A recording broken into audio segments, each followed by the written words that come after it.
хүнд үзэгчдээ орон мэндийг хүргэе. Улаанбаатарын өргөн нэвтрүүлгийн тогтолцоо буюу UBS телевизээр та бүхэндээ хүргэж байгаа улс төр шинэ манлайлагч телевизийн зорилт төслийн шинэ дугаар эхлэхэд бэлэн болоод байна. За өнөөдөр 5 гараг үзэгчдийнхээ нойрон амгалан айлтгая. За улс төр шинэ манлайлагч төслийн маань цуврал нэвтрүүлгийн нэгэн шинэ дугаарыг эрхэм үзэгч та бүхэндээ төлөвлөхөд бэлэн боллоо.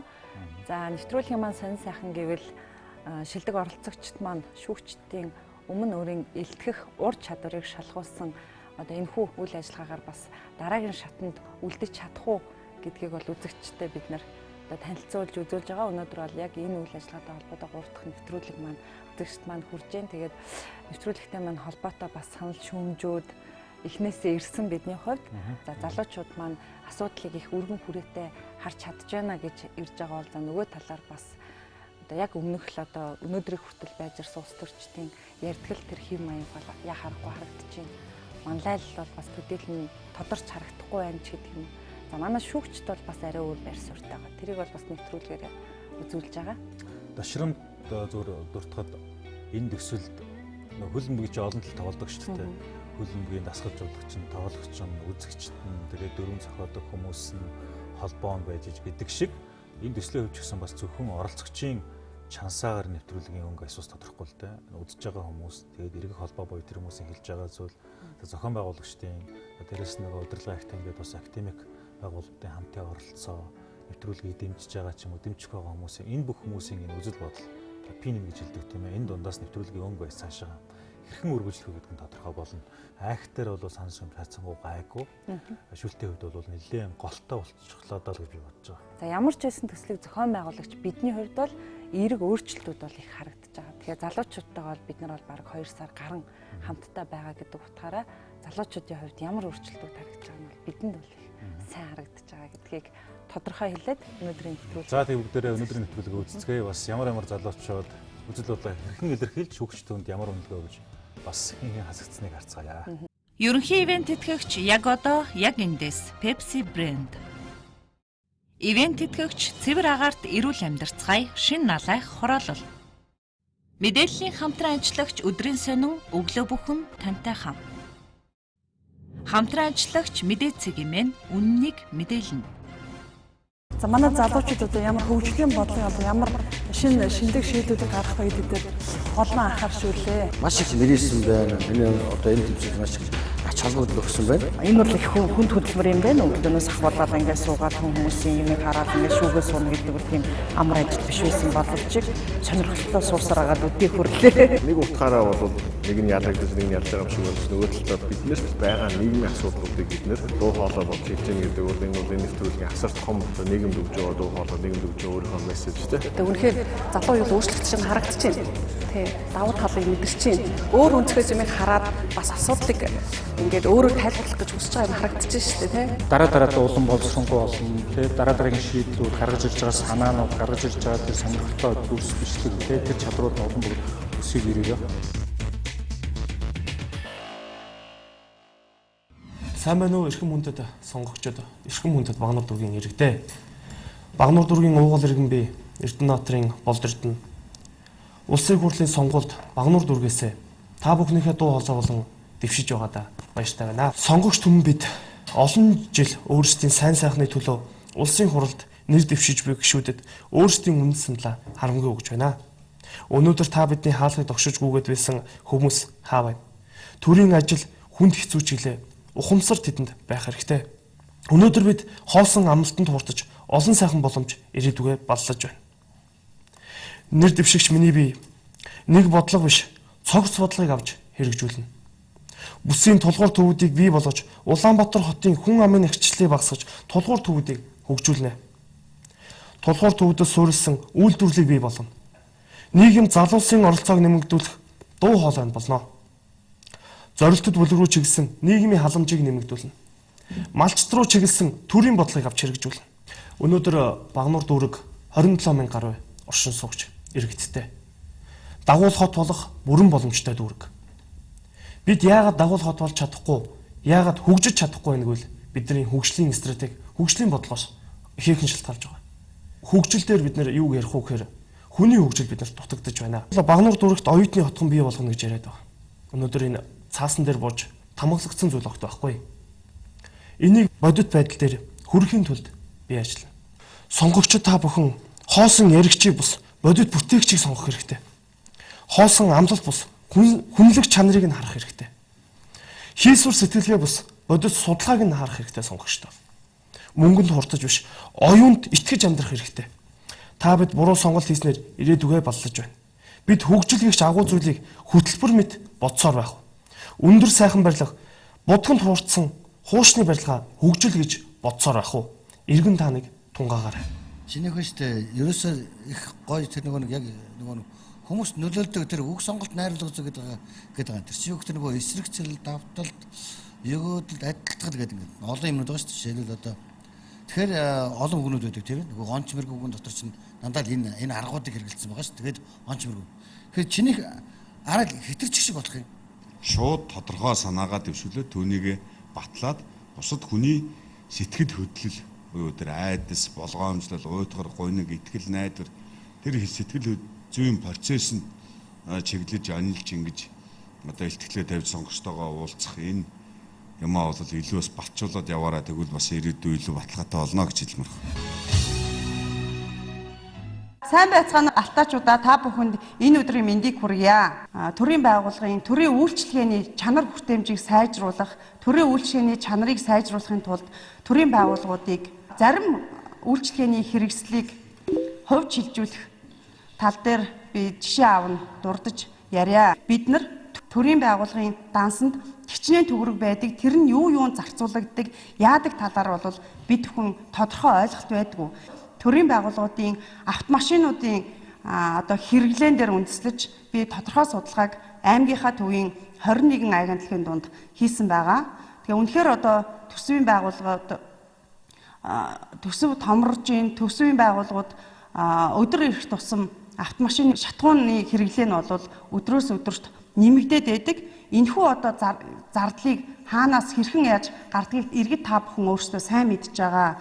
Энэ бол мэдээж татвар төлөгч та бүгдийн маань одоо мөнгө байгаа. Энэ мөнгөө бол бид нар юунд урсаж, юунд шатаж байгааг бол сайн мэддэггүй. Гэтэл төрийн байгууллагуудын ачаа, хүнд суртал, 100 ямаа 60 ухна гэдэг шиг маш олон одоо өргөө зардлууд байна. Энэ зардлыг бол төрийн үйлчилгээ энэ автомашиныхаа хэрэглэгийг ард иргэдээсээ түрээслээд авчдаг. Энэ боломж болцоо бол бидний хувьд бол нээлттэй энийг хийх алхам бол манай Говьтай аймгийн иргэдийн төлөөлөгчдийн хуралд хэрвээ би сонгогдох юм бол энэ шийдлийг бол хийх хэрэгжүүлэх болно.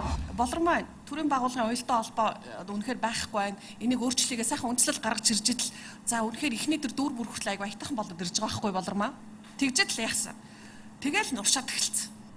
Болормоо чи яг юугаа хэлээч? Яг одоо ямар тооц ямар үр дүн гаргаад байгааг хэлээч. Автомашинуудыг хувьд шилжүүлж байгаа. Төрийн байгууллагуудын автомашинуудыг хувьд шилжүүлж тэгээд төсвийг хэмнэж байгаа. Өөрөөр хэлбэл төрийн үйлчилгээг хувийн одоо хөвчлөлтээр гэрээгээр үүсдэг гэсэн үг. Төрийн байгууллага. Би чиний энэ дээр нэг юм болсон л да. Яг бодит судалгаа хийгдсэн гэж хэлсэн байхгүй юу? Яг тэр судалгаан дээр чинь 2 3 тоо хэлээд яг судалгаа өргөр хийсэн юм. Нийт автомашины дагсан 21 байгууллага дээр нэг судалгаа хийсэн. Тэрэн дээр бол 2 сая 2.2 тэрбум төгрөг байгаа. Тэгээс автомашины зөвхөн шатгуунд нь бол 300 тэрбум 300 сая төгрөг байгаа. 300 сая төгрөгийг төрийн байгууллагуудын уялдаа холбоог сайжруулах замаар хэмнэх юм бол 42 сая төгрөгийг л зарцуулах боломжтой. Нэгсэндээ 258 сая төгрөгийг бол хэмжиж байгаа. Болормоогийн хувьд бол уул нэг чи их хөдөлмөр гаргаж их боломжийн судалгаа хийж явсан юм байна шүү. Тэгээ чи наад одоо спич дээр ахаа ажиллахгүй бол тэр их ажилласан судалгаа, тэр их тооцоо өдрийг бол тэрийг л чи ярих хэрэгтэй шүү. Наа нэг юм сонгогчтой хэрэлдэж байгаа юм шиг л өөрөө асуугаад өөрөө хариулаад ингээл нэг юм сони яваад байгаа байхгүй. Архангай аймгийн Цэцэрлэг хоттой өөрсдийн гараар үлгэр жишээ шинэ хорооллыг бий болгож чадсан та бүхэнтэйгээ уулзаж байгаадаа баяртай байна. Бидэнд 2004 оноос эхлэн газар эзэмшүүлж эхэлсэн бөгөөд сүүлийн 4 жилийн дотор бид эрчимтэй бүтээн байгуулалтыг явуулж чаджээ. 4 шинэ хорооллыг бий болгож чадаж 3000 орчим хүн амтай олжээ. Энд нэг зүйлийг сануулах гэсэн бид одоо болтол 4-р багийн харьяанд явж байгаа. Үрхийн эмнэлэгтээ үзүүлэхийн тулд бид хэтэрхий хол явж байна. Хүүхдүүдэд цэцэрлэг сургуульд нь хөргөж өхийн тулд 4-5 км зам салхи сүр алхаж байна. Бидний төрийн үйлчлэгээ ойрхон байх зайлшгүй шаардлага тулгарч байна. Үүний тулд бид дөрвөн хорооллоо хамарсан шинэ багийн зохион байгуулалттай болвол ямар вэ? 5 тухтай орчин гэдэгт бидний үүсгэн байгуулсан дөрвөн хорооллын яг төв зам дагуу 1 км зам явдаг. Энэ замыг хийж, бүтээж баярлалаа. Гэвч тэнд дутуу дүлмэг зүйл маш олон байна. Зам байгуулсан юм бол яагаад явган хүний замыг нь хийж болоогүй юм бэ? Яагаад дугуйн замыг хийж болоогүй юм бэ? Өнөөдөр бүхэл бүтэн 60 мөрх үерийн усанд автагдах аюултай бүс нутагт байна. Энд газар олгоход төлөвлөлт хэрэгтэй байсан. Болор Эрдэнэ хувьд одоо яг ингэж юу хахад бол нөгөө танай нутгийг мэдэхгүй бас чиний яриа онцгүй л дээ. Чиний яриа чи бол Арангаан тэр аймгийн төвхөнд бол таалагдна. Яг бол газар олдохгүй гэж тэнд чинь тэр ингээд юу ячаад тэн дээр далан байгуулчаад тэгээд цэцэрлэг одоо сургууль гэдэг газар гаргаж ирнэ. Наадс аймгийн иргэдэд бол таалагдна. Болор Эрдэнэ тэр экран дээр гарч байгаа тэр өөр чи имиж бас ингээд ерөнхий байдлыг харахаар аятайхан байна. Гэтэл яг ингээд цаашаа өргөжлүүлээ явахаар дахиад нөгөө замаа яриад дахиад нөгөө нэг фокуслсан зураг нь гарч ирээд юун гол вэ гэдэг юм ярмаар санагдчих эхэлж байгаа байхгүй дахиад өдөж эхэлж байна. Болор Эрдэнэ их богинохон мөртлөөсөө амархан илэрхийлэх гээд ингээд оролдлоо шүү дээ. Нөгөө их аятайхан харагдах гад боломжийн байгаал тэр замаа харууллаа. Дугуйн зам алга, явган зам алга гэл ингээд үнэхээр тэр зургаар бол ингээд бүх юмаа ингээд нөгөө нэг цөөх өөрөө баг үг хэрэглээд зургаар ингээд бүх юм ойлгуулж байгаа явдал бол их аятайхан байгаад байсан. Сайн байцгаана уу? Хүнд сонгогчдоо та бүхэндээ энэ өдрийн мэндийг хүргье. Бих хоёр миний үе та бүхэндээ улс төрчдгөө орон нутаг ураг төрөсдгөө төрийн үйлчлэгээ гэсэн урайтай мөрийн хөтөлбөрөөр танилцуулж байгаа да. Таатай байна. Хөвсгөл аймаг маань өнөөдөр 124,000 гаруй хүн амтай Монгол улсын томоохон аймгийн нэг. Өнөөдөр багаас сум руу, сумаас аймаг руу, аймгийнхан маань Улаанбаатар руу шилжин суурьшсаар хөдөө орон нутагт өнөөдөр нутгаас агсан өвгөд төв рүү орсон хүмүүсийн малыг харуулдаг цөөхөн хэдэн хүн үлдэж байна. Орон нутаг эзгүүрч байна. Энийг би юунаас яагаад ийм болов? Ямар учир шалтгаан байна гэдгийг дараах зүйлүүдээр харж байна. Өнөөдөр Монгол улсад сумдад ер нь намчрахах, намаар талцах, ах дүүсэх үйл ажиллагаа их гадравчээ. Манай нам, танаа нам, улаан нам, хөх нам, баян, ядуу гэж талцдаг болсон байна. Үүний үрээр ах дүүнрээ ялсан намын дарга ажилдаа очиж тамилчдаг. Өнөөдөр шилжин суурьшиж байгаа иргэдийг бид буруудах аргагүй. Яагаад вэ? Өнөөдөр үр хөвгтдээ сайн боловсролыг эзэмшүүлэхийг хүсэж байна. Өөртөө эрүүл мэндийн сайн үйлчлэгээ авахыг хүсэж байна. Энэ иргэдийн буруу биш. Үүний цаад шалтгаан нь бас орон нутагт дэндүү их улс төрждөг. Улс төрийн намууд иргэдийн амьдралд дэндүү их оролцдог болсонтой холбоо би тайлбарлаж байгаамаа. Миний шийдэл санаа бол орон нутгийн иргэдийн төлөөлөгчдийн хуралд бол намууд оролцохыг болио гэж байна. Ер нь иргэний нийгмийн байгууллагууд өөрсдөө оролцоод явъя. Монгол улсад засгийн газраа байгуулж байгаа иргэдийн улсын их хурлд ялаад засгийн газраа байгуулсан нам нь бол тухайн засаг дарганараа тухайн орон нутагт нь одоо манай намын бодлогыг хэрэгжүүлэх чэ гэдэг ингээд явах юм бол цаашдаа хариуцлага тооцоход амар болох юм аа. Бих хоёраа нөхцөл байдлыг хэлж болно шүү дээ. Гэхдээ эн чинь хуралд хүлээд байгаа мүү? Энэ оновчтой найруулга дээр хайцсан юм бүү мэд.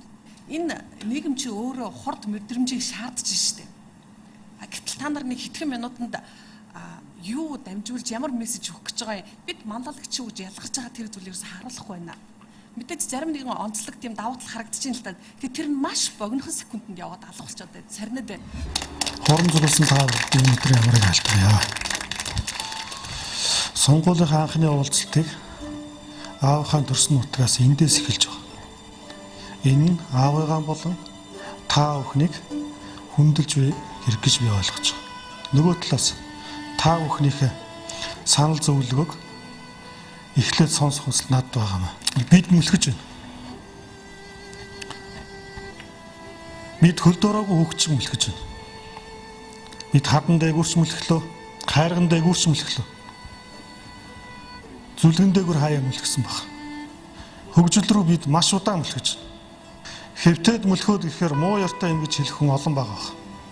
Гэвч бодит үнэн бол бид нар хөл дээрээ босч чадаагүй. Амьдрахын эрхэнд алтан нутгийнхаа чулууг түүж хятадуудад зарж байгаа над элэг эмтрэн байдаг ч аргагүй эрхэн чүүдэ гэж дотроо би та нарыг өмөрдөг. Энэ хятадууд миний нутгийн чулуугаар юу хийдгийг гэж хятад руу би өнгөж үзлээ. Энэ зургийг та бүхэн харж байгаа. Энэ бол хятадын хамгийн том сайт Taobao.com гэдэг сайт байна. Энэ дээр манай нутгийн 15 ширхэг чулууг хэлэхэд 200 мянган вон буюу 60 сая төгрөгөөр зарна гинэ. Хэрвээ чулуу цоолдог, өнгөлдөг гар багжийг авбал энийг бид нар өөрсдөө үйлдвэрлэх боломжтой юм аа. Энэ дээр үуч. Энэ бол чулуу цоолдог, өнгөлдөг гар багж байна. Канада доллараар $188, Монгол мөнгөөр 320 мянга орчим төгрөг. Энийг Канадаас интернетээр захиалаад авчих боломжтой. Энэ мэт орлогоо нэмэгдүүлэх өөр олон нөөц боломжууд байна. Дунд гуйхаа айраг цагаан ятыг нэрэн зулах төслийг өнгөрсөн жилээс миний санаачилж эхлүүлсэн. Харуулаг яагаад энэ гаа шиг савлж болохгүй гэж. Энэ гаа 37 грамаар савлагдсан баг. Яг энэ шиг ааруулаа савлаад 1000 төгрөгөөр зархад манай өнөөдрийн ааруул бол 15 мянган төгрөгөөр зарж байгаа 1 кг ааруул 27 мянган төгрөгөөр зарагдах боломжтой болох. Хамтдаа мөрөд хамтдаа хөгжил рүү хөдөлцгөө. Өв уламжлалт үлдэх брэнд бүтээгдэхүүнчдийн хамтдаа олгоцсон учраас зогсоо гэсэн саналтай байна. Ганбаатар чи штэ тэр одоо ёстой нэг илтгэлийн тэр найруулга зүйл тэр харьцуул, дэсрэгцэл, давтал тэгэл тэр зохиомж одоо алга бүх юмыг айгүй сайн хэрэглээ. Тэгээ одоо энэ тэгэлдэг тэр уянгийн хөгжим тэгээ хүмүүст нөлөөлж байгаа юу ч мөн л дөө. Ягаад гэвэл бидний зорилго бол юу гэхээр сонгогчдын сэтгэлгээнд нөлөөлөх.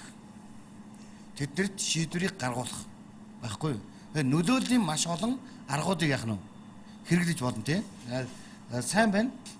Ганбаатарын хувьд бол яг зүгээр хайлтархад нэг жоохон утга уянгийн яруу найраг хичийн цаг маг гэх нэг юм явдаг шүү дээ.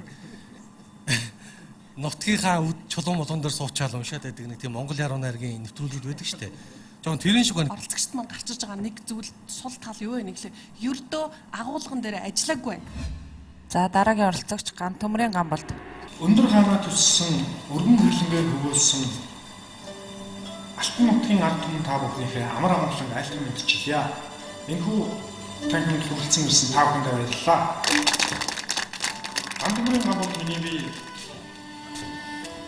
Хэрхэн сумын 5 дугаар үеийн нэг та бүхнийг төлөөлөн Хинти аймгийн иргэдийн төлөөлөгчдийн хуралд нэр дэвшиж байна. Би бизнесмен биш. Би намын гишүүн биш. Иргэд та бүхнийг төлөөлж би дааж нэр дэвшиж байна.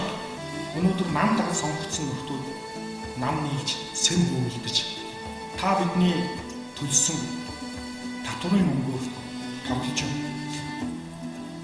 Энийг зогсоох цаг болсон. Төр эрүүл мэндийн даатгах нэртэйгээр биднээс асар их мөнгө хөрөнгөлөж авдаг. Гэтэл бид нар яг эрүүл өөрийнх нь дэвшүүлж байгаа санааг товчхон өөрөөс нь асууя гэж байна. Энэ хоёр санаа дэвшүүлсэн байгаа. Тэгээд эхнийх нь бол эрүүл мэндийн даатгал нэртэйгээр биднээс дээрэндэж авахта хэлэхгүйгээр авдаг мөртлөө ягаад бид нарыг жилд нэг удаа эрүүл мэндийн даатгал зайлшгүйгээр хамруулж болдгоо юм бэ?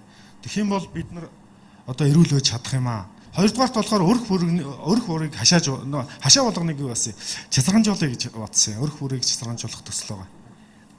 Энд чин Ганбаатар Ганболд хоёроо энд чин өрсөлдөөн штэ. Таар чи яхаараа нэг зааланд авчиад нэг хөгжмөөр авчиад ингээд бид нар бөөлөө ичилсэн шин. Энд чин улс төр гэдэг чинь өөрөө тэгж ярих юм бол хөгжмийн код хүртэл байгаа штэ. Энэ улс төрийн салбарт чинь. Ганболдын хувьд бол яг тэ гэтэ чи юм штэ би дааж байгаа штэ тий. Тэгээ чи тооцоогоо үзвэл тэ би даагчдыг дэмжиж байгаа нь бол за яг ер нь бол хоёр нам ийм тийм гэдэг шүүмжүүл байдаг. Гэхдээ яг тойр гэж нь хэдэн хүн би даагчдыг дэмжих юм. Хоёр нам бусад олон намууд хэдэн хувийг авч явах юм тий. Тийм тооцоогүйгээр чи ингээд зүг зүгээр чиний заалан сууж байгаа сонгогч чи хэдэн хүн би даагчдыг дэмжиж байгаа. Зүг зүгээрөөс хүмүүс өөрийнхөө эсрэг босох бас тийм юу байна уу тий. Тийм тооцоонуудаа сууж. Гэхдээ яг тэр нэг юм урайтай байдаг тодорхой ураа дэвшүүлж байгаа дэр ч болж л байна л да тий. Хоёр эмэгтэй бас их дэвшилттэй сайн байлаа харцсангүй. өдөө орон нутаг Холын аймгаас оролцож байгаа гэхэд бол бас зураг хөрөг их хэрэгэллээ те хөдөлмөр гаргаж. За хоёр хоорондоо адилхан нэг студийн хоёр бол бас их харьцангуй их тодорхой санаанууд дэвшүүлж орлоо Ганбаатарын хувьд. Тэгээд ер нь бол сонгогчдод ярьж өгөхөөсөө илүү үзүүлж явах хэрэгтэй. Та нар дээр бол нийтдээ нэг юм л зүг байна л да. Өмнө орж байгаа хүмүүс бол яг л нөгөө өмнөх улс төрчдийн одоо байгаа улс төрчдийн алдыг давтаад байгаа юм л да. Яадаг вэ хэр бод амьдрал дээр баахан ажиллаа хийж явж байгаа гинт сонгуул болоо сонгуулийн өмнө намаасаа дэвшээл тэгэл юугаач мэдэхгүй тойрог дээр үчил тойргоо огт мэддэггүй тэгэл өөрийн боцноо хов комментээр ярьсаргаал дуусчихдаг. Тэгээд хамгийн сайн ярьж байгаа нь би нутгийн урган хүү нутгаа хөгжүүлнэ гэдэг. Яг яаж хөгжүүлэх юусоо мэдлэггүй. Өмнөх оролцогчс бас ерөнхийдөө тийм л байсан л да. Та нар дээрсэн зарим дээр нь илэрч лээ.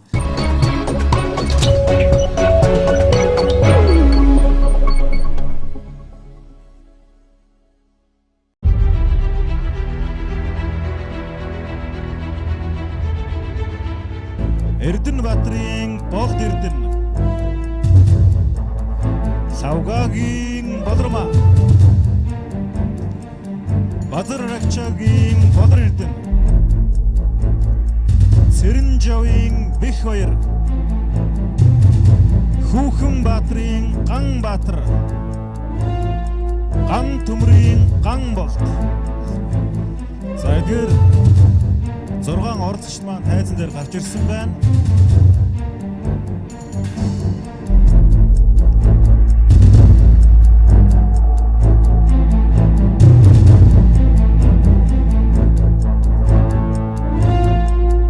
Тэмцээнийг цаашид ган төмрийн ган болдоо. Хүүхэнбаатрын ган баатар Базаррагчагийн болор эрдэнэ нар үргэлжлүүлэх боломжтой болсон байна. Баяр хүргэе.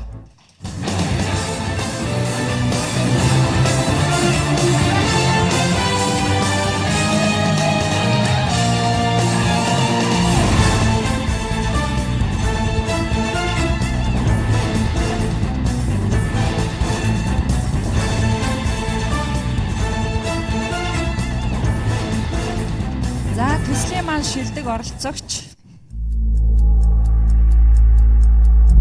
Эрдэнэбаатрын болд эрдэнэ та төслийг цаашид өргөжлүүлэх боломжтой болжээ.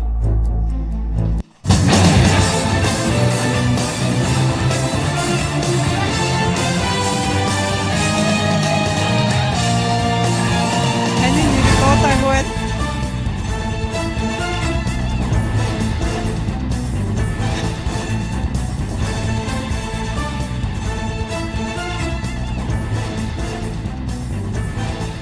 За 3 дугаар шатны шалгаруулалтын шүүгчдийн нэгдсэн дүнгийн дунджаар төслийн шилдэг оролцогч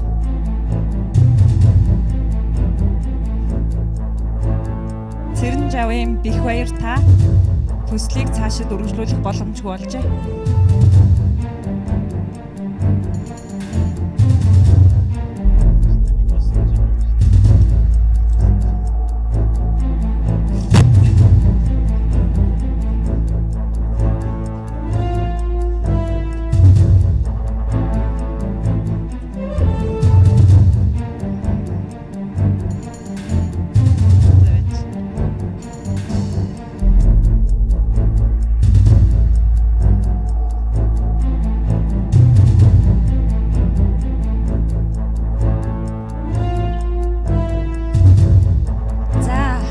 Оролцогч Болормагийн маань хувьд их догтлж байгаа нь харахгүй харагдаж байна. Тэгээ одоо өөрийнх нь нэр нь дуудагдаагүй байхад хий юм сонсоод байна уу? Харин тий. За өөрөө тэгэхээр 3 дугаар шатны шалгаруулалтанд бол илтгэлээ маш сайн гүйцэтгэсэн шүүгчдээс одоо сайн үнэлгээ авсан гэд бат итгэлтэй байх шиг байна. Яг энэ үед догтлж байгаа сэтгэлдээсээ олцохгүй. Угаасаа өөртөө итгэлтэй байсан. Тэгэл өөр юм байхгүй. За тэгвэл Болормаа маань цаашаа төслөө өргөжлүүлэх боломжтой болж юу? Үгүй юу? Хамтдаа хэдхэн орны дараа сонсъё.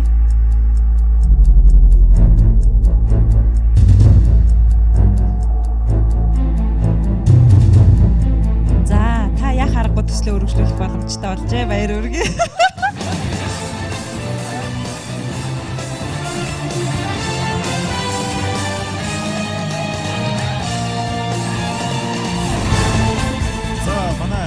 Шилдэг 90 оролцогчдын маань дундаас бас өөрийн гэсэн өнгө аяс. За үг хэллэг үзэл бодол харилцаагаараа онцгойч ирсэн залуу яа харахгүй бих хоёр. Тэгэд нэгэнтээ шүүгчдийн маань үнэлгээний голчоор бол цаашаа тэмцээнийг үргэлжлүүлэх болцоогүй боллоо. Гэхдээ энэ бол зорилттой төсөл. Эр хүний замын үе зурд гэж яг энэ мөчөд юу бодогдож байгаа бас хамт олонтойгоо хуваалцахгүй юу? За яах вэ? Ер нь тэмцээн л учраас энэ бол хасагдах. Юу хана бол жам ясны юм. Гэхдээ өнөөдрийн тэмцээн дээр бас нэг 7 минут 6 минут 20 секунд байсан юм аа. Тэгээд нэг зөвхөн миний сэдв өөрөө том сэдв байсан учраас агуулга нь бүрэн гарч чадаагүй. Тэрнийг жаахан харж чадаагүй болохоор би өөрөө л одоо ойлгуулж чадаагүй мэлгүй дээ. Тэрэндээ жаахан харамсаж байна. Гэхдээ энэ бол бас Монгол улсад эргэцэн шинжилгээг хийх мөн орон нутгийн бие даасан байдлыг бэхжүүлэх тал дээр бол бас нэлээд томоохон хэмжээний төсөл байсан. Тэгээд яг. Гэхдээ энэ төслийн одоо хөтөлбөр бол цаашаа хэрэгж амжаагүй ч гэсэн бас өөрөө бууж өгөхгүй ердийн амьдралын талбар ч гэсэн энэний хөтлөө тэмцэн нэстэй. Энэ бол ойлгомжтой угаасаа миний хийж байгаа ажил учраас цаашаа ингэж үгэлээ ингэж. Өөрийн чинь энэ төсөл цаашлаад амжилтанд хүрнэ гэдэг бас манай залуучууд маань хүсэн хүлээж байгаа гэж бодож байна. Ташрамд дуртахад бас энэ хамт оролцож байгаа залуучуудад хандаж хэлэх үг байна уу? За хамт оролцож байгаа залуучуудаа бол та бүхэн мундаг шүү. Та бүхний дунд байгаад би бол маш их зүйлийг сурж байна. Өөрийгөө бас зөв илэрхийлж сурж байгаа шүү. Та нараас сурах юм их байгаа шүү. Амжилт хүсье гэж л та.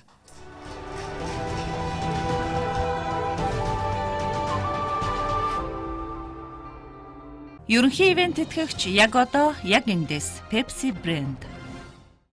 Ивент тэтгэгч цэвэр агаарт эрүүл амьдарцгаая шин налайх хороолол. Мэдээллийн хамтран ажиллагч өдрийн сонин өглөө бүхэн тантай хам. Хамтран ажиллагч мэдээ цэгийн мэн үннийг мэдээлнэ.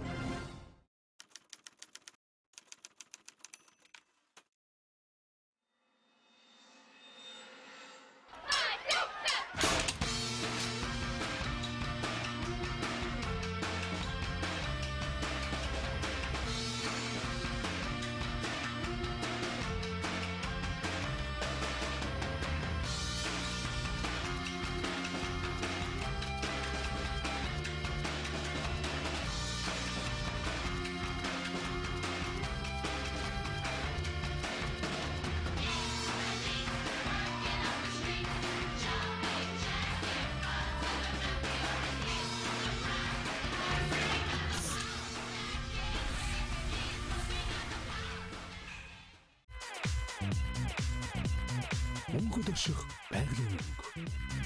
Намруулийн шин загварууд худалдаанд гарлаа.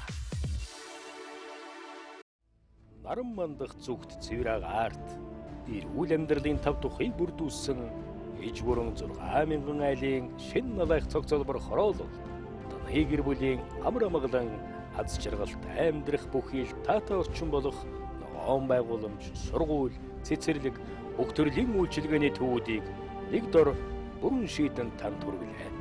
Цэвэр агаарт эрүүл амьдарцгаая. Тэлмэн констракшн шин налайх хороолол.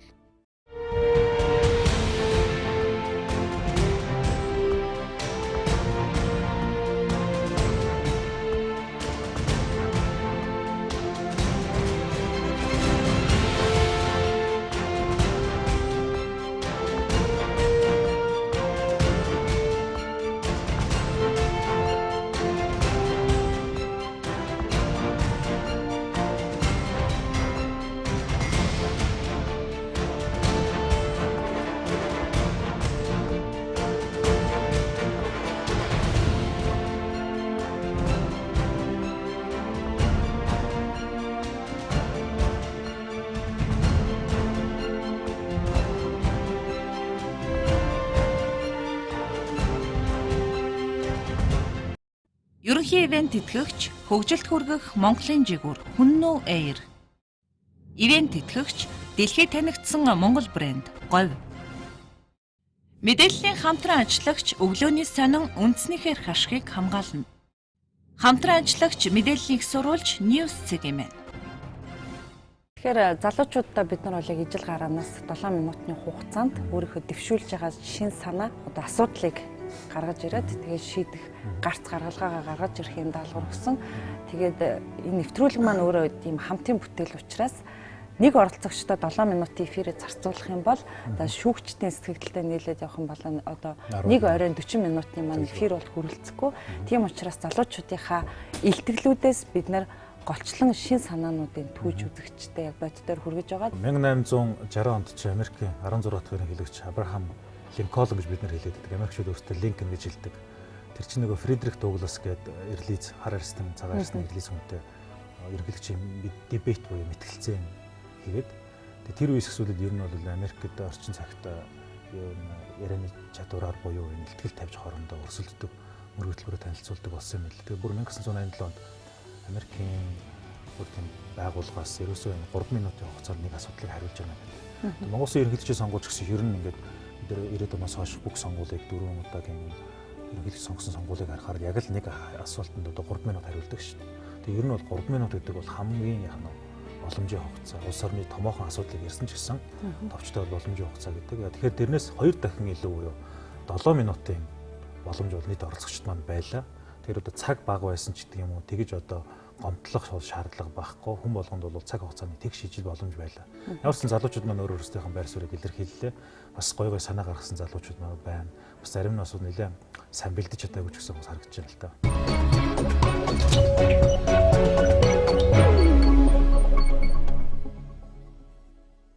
Сайн байцгаана уу? Намайг Пружийн ганцлуур гэдэг хаан үл дүргээс нэр дэвшигч хүний нөөцийн чиглэлээр нэршин зөвлөхөр ажилладаг. Хүний нөөцийн одоо тулгымсан асуудлыг шийдвэрлэх 2 одоо ийм шийдэл байна гэж би харж байна. Нэгдүгээрт нь хүний нөөцийн системтэй бодлого яагаад чухлыг та бүхэнд харуулъя. Монгол улс сүүлийн 24 жилийн хугацаанд хөгжмийн бодлогоо 2 удаа тодорхойлохыг бол хичээсэн байгаа. Нэгдүгээрт нь та бүхэн харж байгаа 1995 онд Монгол улс хөгжмийн үзэл баримтлал гэдгийг гаргаж ирэхээс гадна 2008 онд мянган сорилын зорилтод суурилсан үндэсний хөгжлийн цогц бодлого гэдэг зүйлийг гаргасан. Харамсалтай нь 2012 онд засгийн газар үйл ажиллагааныхаа төлөвлөгөө гаргахдаа хүний хөгжлийн энэ бодлого дээр суурилаагүй харин намуудын мөрийн хөтөлбөр дээр суурилсан эргээд манай Монгол улсад хөгжлийн бодлого төлөвлөлтийн залхуун чанга бүрдэгдэж байгааг харуулсан. Тэгэхээр миний дэвшүүлж байгаа асуудал бол Монгол улсын хөгжлийн бодлого дээр тулгуурлаж хөгжлийн эргүүлэх чиглэлээр гаргаж ирж энэ дээрээ суурилж хүний нөөцийн бодлого гэдэг юмыг гаргаж ирэх хэрэгтэй. Хоёр дахь миний дэвшүүлж байгаа асуудал юу вэ гэхээр манай Монголд ажилгүйд их байна гэж яриад байдаг. Гэтэл нөгөө талд бол ажлын дээр байгаа хэрнээ тэр ажлыг хийх чадвартай хүмүүс бүртгэж байна. Бэлтгэлийг зогсоож яг өөрөөс нь товчхон санааг нь асуух юм шийдэл бас байгаа цаг хэмнэх үүднээс. За юуны өмнө бас тайлбар хэлэх хэрэгтэй болов гэж бодож байна. Яг гадагшаа ажиллаар явж байхдаа гадаадад энэ бичлэгийг хийсэн. Тэгээд гар утсаараа хийж болох уу нөхцөл байдал юм байгаа гэд. Тэгээд болно гэсний даваа хийсэн байгаа. Тэгээд үнэхээр энэ техникийн шаардлага одоо хангагдахгүй байгааг олж харж байна. Энэ төвлөсөл өчөө. За тэгэхээр гол нь миний хэлж байгаа одоо энэ бас энэ тэмцээнд орох болсон гол шаардлага бол гол одоо нөхцөл буюу шалтгаан нь бол ер нь Монголд хүний нөөцийн бодлого ерөөсөй байхгүй байна. Энэ бодлого алдагдсанаас болоод нэг их салбарт хэд олон хүн ажилгүйд одоо ажилтан хүмүүс бэлтгэгдээд байдаг. Нөгөө салбарт нь огт хүмүүс байхгүй байгаад байдаг. Тэгээ манайхан бол хүний нөөцийн бодлого гарах гэж үзэж байгаа боловч тэр нь 4-5 жилээр л яг хөө тэр бодлогыг харж байна. Гэтэл 10-20 жилийн дараа бид нар төвчлийн ямар бодлого байгаа юм? Тэр бодлого дээр тулгуурлаад хүний нөөцөө яаж зохицуулж байгаа юм? Яаж хөгжүүлэх юм гэсэн ийм бодлого байхгүй байна. Ган долгор дээр зүгээр нэг багшийн лекц шиг л харагдаж байгаа жишээтэй тий. Зураг авалт нь өөрөө мэрэгжлийн биш гэдгийг сайн яригдчихлаа. Тэгээд бид зогсоосон. Ган долгор дээр бол ямар ч гэсэн тодорхой судалгаа замун одоо зарим нэг шинэлэг санал бол харагдсан. Хэрвээ бид нэр 2014 оны 11 сард яг энэ бүтээгдэхүүнийг энэчээ суугаад ярьж байгаа бол би бол нэг 90 онд байгаа юм шиг харагдаад байна л да бүтээгдэхүүнээ харахаар. Би шинэ юм харахгүй байна л ерөөсөө. Телевизээр нэг сонгуулийн нэг иймэрхүү одоо үлэг болцсон. Та нар миний бодлоор бүгдээ ясаар залуу хүмүүс гэж бодод байна шүү дээ. Одоо үүдэн 50-60 настай биш юм шиг санагдаад байгаа байхгүй юу? Тэгэхээр яагаад ийм хүмүүсийн хийцэн хуурамч маягийн ийм улс төрийн бүтээгдэхүүнийг дахиж хийгээд идэм болоо гэдэг нь би бас гайхаад байна. Надад санд нийлдэггүй олон асуудал байна. Намуудад итгэх хэрэгтэн итгэд илт судраад байгаа энэ үед би намыг бус хүнийг нь хар гэсэн үрэтэй нэр дэвшиж байна. Бид давын өмнө нэр дэвшүүлж байгаа намыг нь бус нэр дэвшиж байгаа хүнийг нь харах хэрэгтэй. Миний хувьд бодож байгаа зүйл олон байна. Залуу хүний хуваар залуучуудад дэмжсэн ажлуудыг хийхээс гадна жижиг дунд үйлдвэрлэгчдээ дэмжиж ажилламаар. Мөн бусдын тус дэмжлэг хэрэгтэй байгаа зорилт бүдгийн хүмүүсээ азаа буурдуудаач орхигдуулах сэтгэл одоо даалгаа. Дэм дэмдээ дээс ичэндээ гэдэг. Хүмүүс бид дэм дэмдээ амьдрах учиртай. Амьдрал ахуйгаа дэмжлэхийн тулд хамтрах хэрэгтэй. Ай хавьдгүй цэвэр цэмцэр орчныг бүрдүүлээ зогсохгүй. Хөдөлмөрийн насны хүмүүрт боломж олох хэрэгтэй. Ажилтны нийгмийн ажил зөөлж орох, алдаж ингэсэн нэгнээ цааш төлөх бос ором хайрдаг, бизнес эрхлэгчдээ дэмжсэн шиг дэмждэг, иргэдээ ядаж чаддгүй ийм хөндөг төрийг зогсоох хэрэгтэй байна. Хөндөг төрийг зогсоохын тулд хөндөг, хүн чанартай, сэтгэл сайтай хүмүүсээ сонгох учиртай. Амнасаа илүү хайртай бицэн хүмүүсээ тоглох хэрэгтэй. За зогсоо гэсэн санал гарч байна шүүгчдээс. Ганц зургийн хувьд бол чам давуу тал байгаа шүү дээ. Чаддаг дөргөө өөрийн гэсэн мэрэгжлийн давуу тал байна. Өөрөө бас энэ улс төр тодорхой хэмжээний бас орж ирсэн туршлагууд ч юм байна. Би чамаас илүү их юм харж ирсэн. Чи зүгээр байдаг л оролцогчтой юм гаргаж ирсэн шүү дээ. Ганц зэрэг юу хийсэн бэ гэдэг шүү дээ. Надад өөр сонголт өгөөгүй ерөөсө сонгохгүй бол болохгүй юм шиг ойлголт өгчлөө. Тий. Тэгэхээр нөгөө нэг яг сонгуульч нь өөрөө сонгогчдын сэтгэл зүйд нөлөөлөх хэрэгтэй. Гэхдээ ямар аргаар байх нь хамаагүй зүгээр шууд нөлөөлөх хэрэгтэй байхгүй. Тэгэхээр тэр нөлөөллийн аргуудыг бол бас сайн хэрэглэе л гэж би хэлэх гэж байна. Ган зориг дээр замун одоо ган сүхтэр дашторж дээр яг одоо нөгөө шинэлэг санаа шийдэл нөх одоо бүдэг харагдаад та. Ерхэд одоо асуудал их тодорхой сайн гаргаж өгч байгаа өнөөгийн нийгмийн тэр яг одоо яаж шийдэхий одоо арга зам юу вэ гэдэг дээр жоох их ерөнхий санагдаад байна. Ган зориг дээр бол ийм сэтгүүлч хүний хувьд монтаж тэгээд өөр олон янзын зураг авалтан дээр ажилласан бол илүү давуу байдлыг олж авах байсан баг. Харамсалтай зүгээр л нэг орчинд нэг бичлэг тэгээд нэг бичлэгээ нэг 2 кадр авсан юм уу те 2 талаас нь авсан юм уу. Сайн бацхан уу нийт сонгогчдоо. Улсын хурлын 22 дугаар тойрог буюу Баян зүрхээс нэр дэвшигч Норуу Самбуугийн ганц байна. Би бол жирээл нэгэн залуу хүн. Эх орны хөгжил цэцгэлтийн төлөө Монголын мянган иргэн бүрийн төлөө мянган хүүхэд залуучуудыг төлөөлж нэр дэвшиж байна. Өнөөдөр эрүүл мэндийн салбар муу байна гэж хүн болгон ярьж байна. Монгол улсад амьд явах баталгаа алга гэж хэлж байна. Тэгвэл бид өнөөдөр улсаасаа хавдар хүүхдийн төр хэмлэг бариад өгөөч гэж зүгээр л гуугаад суух биш.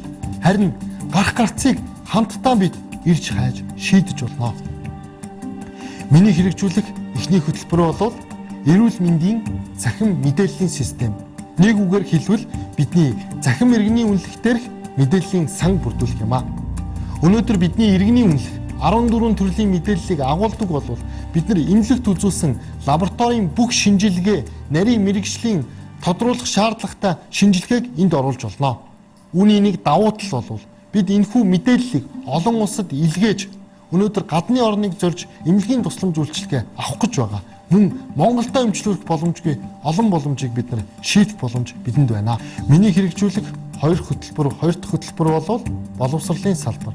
Тэр дундаа ухаалаг боловсролын шинжилэл юм. Өнөөдөр цэцэрлэгт байхгүй. Гэртээ төгжүүлж байгаа. Хүүхдийн тоглоомын талбай нурааж байшин, хаус, буудал барьж байгаа бол энийг зогсоох цаг болсон. Миний хэрэгжүүлэх 3 дахь хөтөлбөр бол ажил орлоготой Монгол хүн бүрийн төлөө төр зөв зохицуултыг хийх ёстой. Тусгай зөвшөөрөл гэж ярьдаг. Тэр тусгай бичгийг авахын тулд биш, зөвхөн стандартад хүн бүрт хүртээмжтэй иргэн бүр ажил хөдөлмөр хийх ёстой. Өөрийн хийж чаддаг зүйлээрээ ажиллаж хөдөлмөрч сайхан амьдрах боломжийг эх орондоо бид цогцлох ёстой. Ганц үхээ би чамааг бол уртлын одоо шүүлтэн дээр харж ирсэн. Хүчтэй өрсөлдөгчтэй нэг байхаа гэж бодож ирсэн. Тэл чи чанарын хувьд ахиж гарч ирэхгүй байна. Харамсалтай байна. Ганц үхээ бол яг тэр ер нь тэр ярьж байгаа юу ч нь бол сайн нэг илтгэх ур чадвар ч юм бол одоо энэ дээр нэг юу байгаа шүү дээ. Юун дээр энэ шүгч хуудсан дээр илтгэх ур чадвар гэдэг бүр тусдаа нэг сэдв байгаа байхгүй. Энэ дээр ч бол би хамгийн бас дээд оног тавилаа.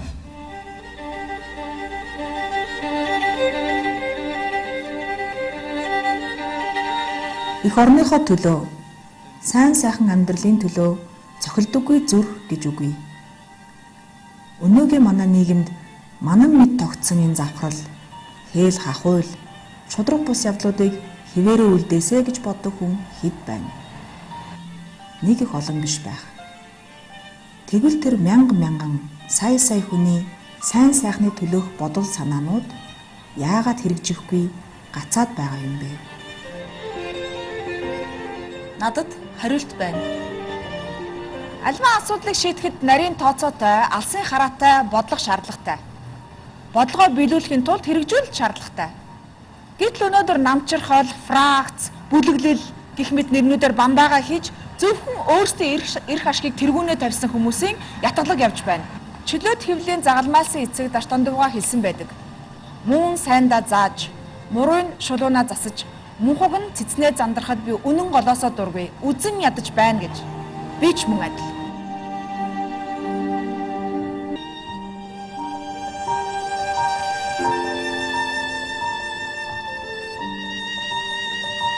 Монгол улсын төр алсын хараатай, нарийн тооцоолсон төрийн бодлого боловсруулаагүй гэж юу?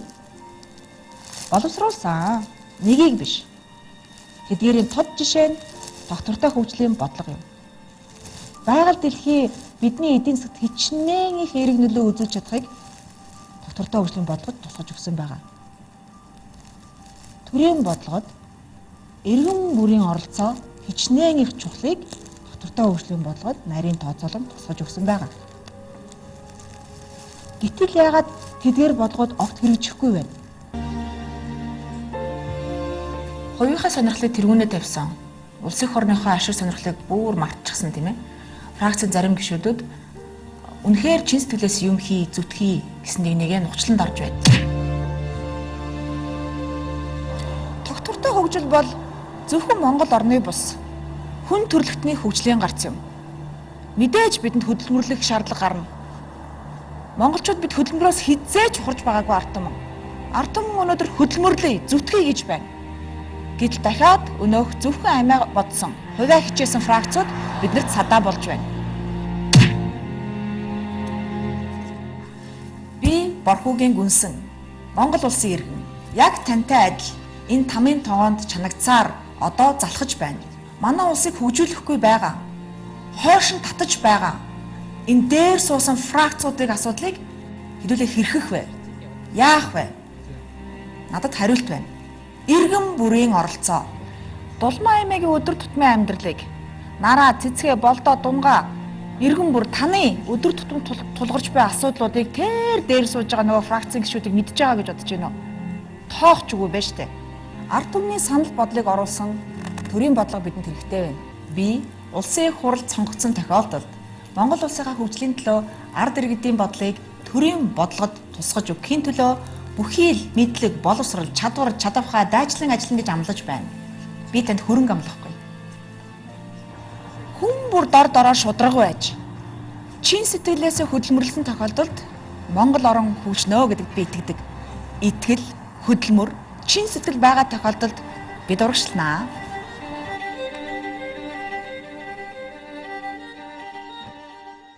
Гүнсэн үнэхээр бусад одоо өмнөх өмнөх оролцогчдоос ялгаатай тал харууллаа үнэхээр ажилласан байна. Гүнсэн үнэхээр зохиол, стилист үзүүлж байгаа байдал өөрөө. Гэхдээ үнэхээр гол нь манлайлагч хүн үнэхээр асуудлыг харж байгаа хүн чинь шийдэл яаж хүрэх гэж байгаа гэдэг шийдлийг тодорхой гаргаж өгч чадахгүй байна. За гүнсэнгийн тэр юу бол бас маш их хөдөлмөр гаргажээ. Тэр хаасан тэр юу руу яваад 7 дугаар зөвлөгөө рүү тийм ээ.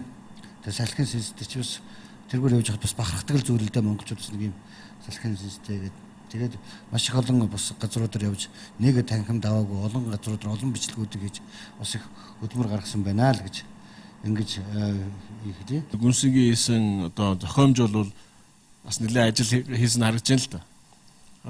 Үзэгдэх талаас. За агуулгах талаас үзэх юм бол би бол ерөөсөө яг үндэ яг энэ нь хэрэгжих юм байна да гэсэн нэг ч хөтөлбөрийг би харахгүй байна. Гүнсэнгийн хувьд болохоор их одоо сайн одоо бэлтгэж нэлээд одоо их цаг үр зарсан За дээр нэг сонирхолтой тийм одоо найруулгын шийдэлтэй болсон байж байгаа. За зөвхөн энэ дэр нэг юм анзаарагдаад байна л да. Тэр нэг асуудлын одоо гол бэрхшээл гэдэг юм гол буруутан одоо фракц гэдэг юм их одоо холбож дүгнээд байгаа шүү. Яг одоо юу фракц гэдэг одоо улс төрийн намуудаа хэлээд байгаа юм уу тий. Тэн дээр нэг жоохон тийм одоо юу шүүмлүүштэй юу харагдсан шүү. Зөвхөн фракц гэдэг дээр их анхаарсан байж байна. Үнсэнгийн хувьд бол би нэг санаа хэлмээр. Яг үндэ бол айгуу гой сонсогдож магадгүй. Гэхдээ надад бол зүгээр л нэг сэтгүүлчийн эрх зүйлэмж бодрол шууд дүгнэхэд тийм байлаа. Энэ ямар ч нөгөө нэг шийдэл хайсан нэр дэвшиж байгаа эсвэл манлайлагч хүний байр суурь өнгө ерөөсө харагдахгүй байна. Сайн байцгаана уу? Та бүхэн минь сайхан амарчж байна уу? Өнөөдөр миний урилгыг хүлээн авч энд хүрэлцэн ирсэн та бүхэндээ туйлын их баяртай байна. Нар налайсан сайхан намар их нутагт минь өрнөж байна. Сонгуулийн сурталчилгааны энэ цөөхөн хоногудад ард иргэд та бүхэнтэйгээ цөөнгүй уулзалтуудыг хийж хөдөө нутгаар нэлээ явлаа. Ард иргэд та бүхнээс минь олон сайхан санаачилгууд гарч байна. Сум орны ирээдүйн хөгжлийн талаар та бүхэн минь нэлээдгүй зовниж байна. Ард иргэдээ сонгогчдоо та бүхнээс би нэгэн зүйлийг асуумаар байна. Та бүхэн надад итгэж байна уу гэж. Учир юу вэ гэвэл би бусдын дэмжлэгийг авч уулын хормоогоос оргил хүртэл тэмүүлэхийг хүсдэг, ирмэлцдэг тийм л нэг эгэл жирийн иргэн юм. Надад цөөнгүй мөрийн хөтөлбөр байгаа. Гэхдээ би мөрийн хөтөлбөрөө нэгдүгээр нуршихыг энэ удаа хүссэнгүй. Та бүхнээсээ гол нь санаа бодлыг чинь сонсохыг зорьсон юм. Өнөөдөр бид гараад сумаа харъя л да. Өнгөж сайхан байна, сайхан байна. Гэхдээ сум юун дээр оршдог юм бэ? Ард иргэд хүн ам дээр оршдог. Гэтэл хүн амын маань орлого үнэхээр муутсан байна. Эх оронд маань эдийн засгийн хямрал нүүрлж байна. Энэ бүхэнтэй бид бүхэн яаж тэмцэх вэ? Өнөөдөр нэг хүний бодол санаа үүнтэй тэмцэхэд маш чухал юм. Олон зүйлийг яриад байх боловч энэ бол шийдлийн гарц биш юм. Энэ хүмүүсийн төлөө бид юу хийж чадах вэ? Саналтай би логик дээр тэр бичгийн текст дээр бүр сайн ажиллахгүй байсан би тэр. Миний зорилго бол зөвхөн төлөөлөгч болох байсан. Та нар намайг дэмжиж тэгвэл би боллоо гэсэн үг айстай. Тэгэл нэг тэнд нэг яах гэж нэр дэвших гэж байгаа юм бэ? Тэгээд энийг шийдснээр юу болох юм бэ гэдэг юмнууд нь ерөөсө баг. За Дашнаржийн хувьд бол юу ах хөтөр явагдсан байна. Тэр нэг санаа чинь гаргаж ирээд уг нь гоё гарч ирээд тэгээд тэмцэх биш тэн дээр яг хөтөр цааш арга зам тэмцэх биш арга зам байвал уг нь зүгээр байна л гэж хэлэх гэж байна. Худлаа ойлголт хүнд өгчихвэ гэсэн юмнаас зайлс хийж байгаа ч гэж.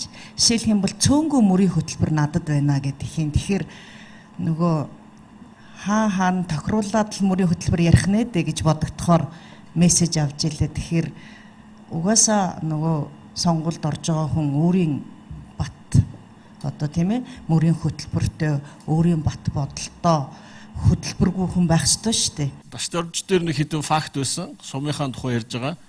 Тэрийг нэг тийм тунхагийн шин чанартай болгож байгаа факт ярьчаар тэр фактыг яаж үндэслэл болоод ашиглаад гарцын чи яаж хийж байгаа юм бэ гэдгийг мэддэхгүй.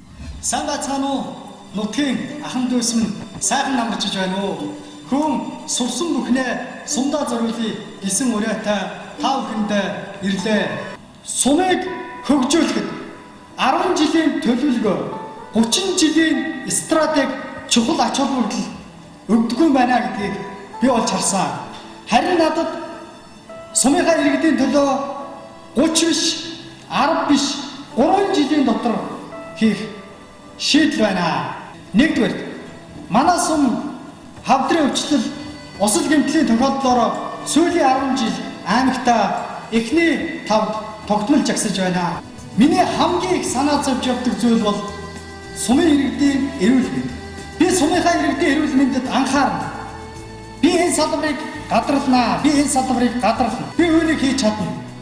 За хоёрдугаар хөдөөний малчид маань сард зарим нь улиралд малынхаа толгойг л нэг удаа тоолох юм. Сүүлийн жилүүдэд малын тоо биш чанарт нь илүү анхаардаг болсныг та бүхэн мэдж байгаа. Манай малчид сар улирлаар малынхаа толгойг тоолдог бус малынхаа ашиг шивээс болсон мөнгийг өдөр тоолдог бизнес малчтай болохыг би хүсэж байна. За ойлголоо гэж үзэж байна. Зогсоё. Чи бол ингээд сонгуульд оролцож байгаа. Тэгээ яг сонгогчийн сэтгэл зүг бол одоо өөрийн эзэмж байгаа. Тэгээд одоо тэр хөдөө орон нутагт бол яг иймэрхүү яриатай байхад бол ер нь бол хүмүүс бол саналаа өгнө шүү. Дэсцэг 20-30 жилийн стратеги хэрэггүй юм байна. 23 хоногийн юу хэрэгтэй юм бэ гэж хэлчихв яач. Хүн чинь алсыг харж ээж, алсаа харж ээж, алстаа чиглүүлж алсын ухаанаараа тийм өнөөдрөө өдөрдөж явах хэрэгтэй шүү дээ. Тийм болохоор тийм айхтар зөрчилдөг битгий хийлээч гэж хэлмээрэн тий. Дасцэг болохоор яг одоо түрүү манай нэг шүүгч маань хэлсэн. Яг одоо хөдөөгийн тойрог дээр ерөөхдөө сонгогчдын сэтгэл зүйд таарсан тийм одоо сайн улс төрчийн хувьд бол их сайн ихтгэл болсон. За мөн одоо зарим нэг кейс баримтуудыг бол сайн ашигласан. Даш зэвэг дээр бас факт байсан. Тодорхой хэмжээний юм тоо. Одоо жишээлбэл тэр өвчлөгчдийн тоо гаргаж ирээд ярих гэж байгаа бодвол чи өөрөө эмч болохоор тэр мэддэм юм шүүгээ. Гэхдээ яах гэж тэр тоо гаргаж ирсэн гэдгийг бас ойлгохгүй. Чи евгүй шийдэх юм гэдгийг би мэдэхгүй байна. Орчин цагийн, шинэ улс төрт шинэ дүр төрхийг тодорхойлох гэж байгаа улсууд чинь нэг уламжлалт технологиг хадгалаад яваад байхаар яаж шинэ дүр төрх гарч ирэх юм бэ? Ерөөсө харагдахгүй шүү дээ л гэж хэлэх гээд.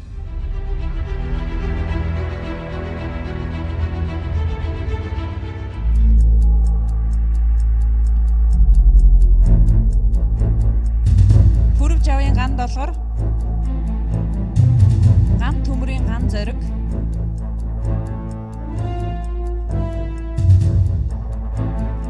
Нору самбун ган сүх,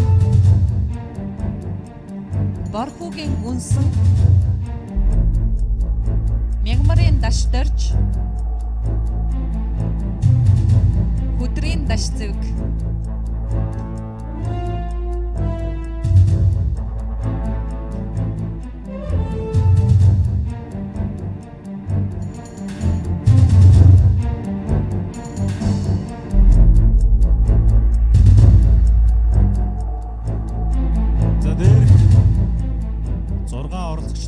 маань ган төмрийн ган зориг, Борхуугийн гүнсэн, Хүдрийн даш зэвг нар шин санаа залуусын оролцоо хүрээнд ор явагдаж байгаа. Бидний зорилттой төслийг цааш өргөжлүүлэх боломжтой болсон байна. Баяр хүргэе.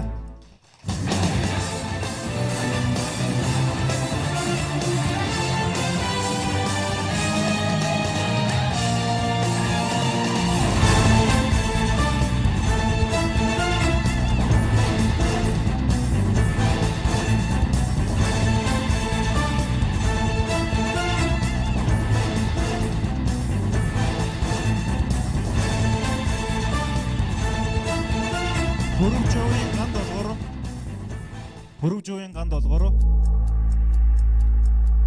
Мягмарын даш дорж нар энэхүү төслийг цааш өргөжлүүлэх боломжтой болсон байна. Баяр хүргэе.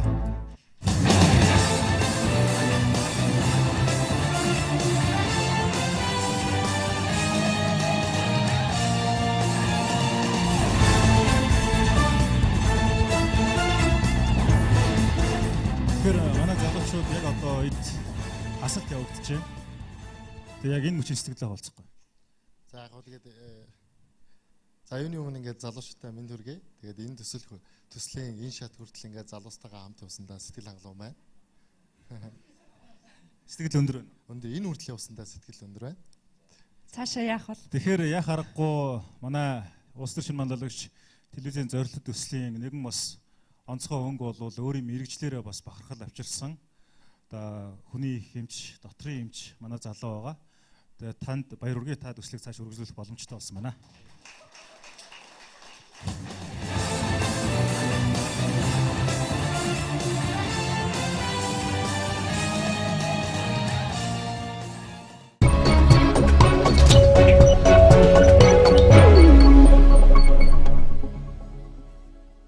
Тэгэхээр ерөнхийдөө мэдээж машин барьж сурахад ч хүн хэлээ нөгөө хааз конс араа хүрд одоо толиндоо бүсээ яах вэ гэх тэгдэгтэй тий. Тэрэн шиг ер нь бол нөгөө Клинтоны нэг хэлсэн үг гэдэг бэлтгэх тусам миний аз гэдгийг гэж. Тэгэхээр бэлтгэх сургууль сайн байх тусмаа юм одоо бүх бүх төрлийн чадвар руу сайжирна. Тэр дотор ярианы чадвар бол гоё сайжирдаг юм шиг байна. Тийм учраас залуучууд маань ч гэсэн бас яг өнөөдөр зарим нь одоо энэгүй ихтэй сэтгэл хангалуун байж болно. Зарим нь болохоор хангалуун бус байж болно. Тэгвэл эрвэхээр улам чамбайрхан төлөөлөл ажиллах хэрэгтэй. Бид бол суралцсангаа бол энэ төслийг хийж шүү дээ тийм ээ. Тэгээд бас яг энэ нэлтгэх ур чадварыг шалгасан энэ гэрийн даалгавраар бид нар бол бас тодорхой шалгууруудыг бол оролцогчтой бүгдэнд нь ижил гараанаас өгсөн байгаа. Тэгээд тухайн оролцогч өөрөө энэ одоо бүтээлдээ хэр бүтээлч хандсан хандлагууд ч гэсэн харагдчихсан. Тэгээд залуучуудад маань бүгдээрэнд нь боломж байгаа. Гэхдээ эдэнд маань туршлага байхгүй учраас одоо чин сэтгэлээрээ хандсан гэдэг энэ үзүүлэлт бол бас их өндөр үнэлгээ авахд бол нөлөөлж исэн гэдгийг бол миний хувьд хэлхийг хүсэж байна. Тэгээ манай нэвтрүүлэг энэ төсөл чи өөрөө шүүмжлээс шийдэл рүү тийм ээ асуудлаас хамтын яах нь оролцоороо энэ одоо чиглэлээр явж байгаа. Зөвхөн ингэж ярьдаг хүмүүсийг бэлдэж гин гэж бол зарим хүмүүс шүүмжилж байгаа. Хүн чи ярьж хилцэж хоорондоо учир зүгөө олцчихж л асуудлыг тодорхойл. Тэрийг шийдэхин тулд бас хамтдаа оролцох аль талаасаа л чармаах ёстой байдаг. Тэр ч утгаараа бол манай төсөл алдаа он авах гэхийн ухаанаар хандаарай. Тэр хүн зүсгчтэй. Гэхдээ залуучуудынхаа урмыг битгий явуулаарай. Заавал оролцоогүй ч гэсэн үзээд бас залуучуудаас суралцаасаа гэж би хүсэж байна. Тэгээд үзэгчд маань бас үчийнхээ амралтын цагаас манай энэхүү төслийг сонгон үзэж цаг гаргадагт нь баярлаж байна. Тэгээд өдрөөс өдөрт нэвтрүүлгийн маань одоо үзэгчид бас тодорхой хэмжээнд нэмэгдэж байгаа гэдэг бол биднэрт бол мэдрэгдэж байгаа. Тэгэхээр энэ үзэгчдийн маань энэ хандлага бидний цаашид бас төслийн амжилтаа өргөжлүүлэхэд бол хувь нэмэр оруулах юм шүү дээ. Энэ төслийг амжилтаа хэрэгжих. Тэгээ одоогийн ерөнхий сайд нөгөө сайхан бэлэг 30-90 оны үед нөгөө VIP гэж хөтлөж байсан шүү дээ. Та суугаа бүсэлэрэ гэж хэлдэг байсан шиг ер нь бол үзэгчтэй хандаад хэлэхэд та манай нэвтрүүлгийг сонгоо үзэж байгаа бол аль болох суугаа багсаж байгаарай. За ингээ бүгдээрээ сайхан амарцаагаарай. Сайхан амраарай үзэгчтэй. Баяртай.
Шин өглөөний нарамандла шинхэн цагийн өрөнд дэлгэрлээ Сарол сайхан миний Монгол сайн цагийн учрал хийлээ Сарол сайхан миний Монгол сайн цагийн учрал хийлээ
чухаарал арчилаа Эрхэмсэн миний Монгол эрдэнэт цагийн өдрөл өндөрлөө Эрхэмсэн миний Монгол эрдэнэт цагийн өдрөл шинээр өндөрлөө Энхүглөөний нараманда эргэх цагийн мурадад дахиж итгэл авчлаа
Харамсаагүй ачиг нь хариулахын тулд дэвтэр дэмэн харамсаагүй